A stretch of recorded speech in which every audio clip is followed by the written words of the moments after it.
Well, the topic is the relationship between stock market and development of a country.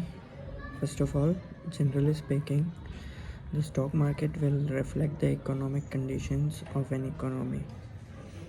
If an economy is growing, then the output will be increasing, and most firms should be experiencing increased profitability.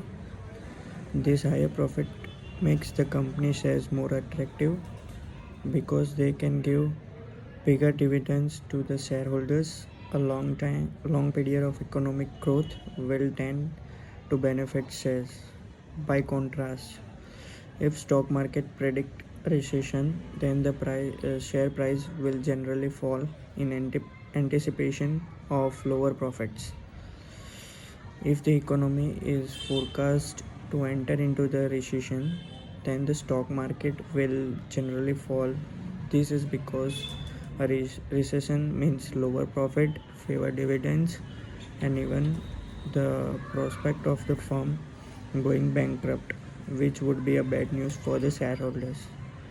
Also, in a period of uncertainty, investors may prefer to buy bonds for the greater security and avoid shares because of the greater risk involved. However, share prices can fall for many reasons other than recessions. What it means is that sometimes a fall in price is related to a recession, but sometimes a share price fall and there is no correlations with the economy. It could be a correction of overvalued prices or change in the market sentiments. In October 1987, the stock market around the world fell 25%. Many feared this predicted a major global recessions. In response, policymakers cut interest rate, but the stock market crash appeared to have no bearing on the economy.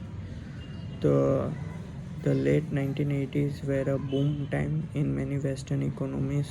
Even now, investors are not entirely sure why share price fell 25%.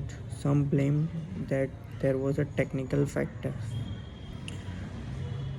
Towards the back end of 2018, stock market have been falling. Many fear these signals the possibility of a recession, but it is too early to say definitely whether there is a recession around the corner.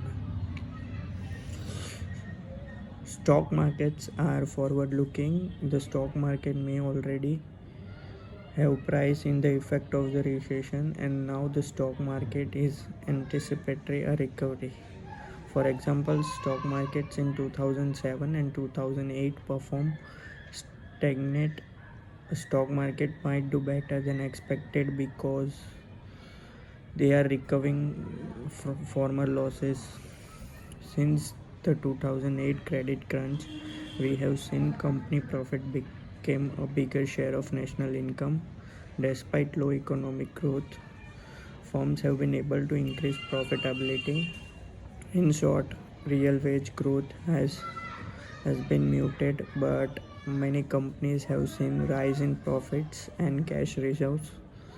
This is due to factors such as monopoly power of large IT firms such as Apple, Google, and Microsoft. Therefore, despite relatively weak economic growth, publicly listed companies are still attractive to the shareholders because they have retained their profitability and even increased it faster than GDP growth.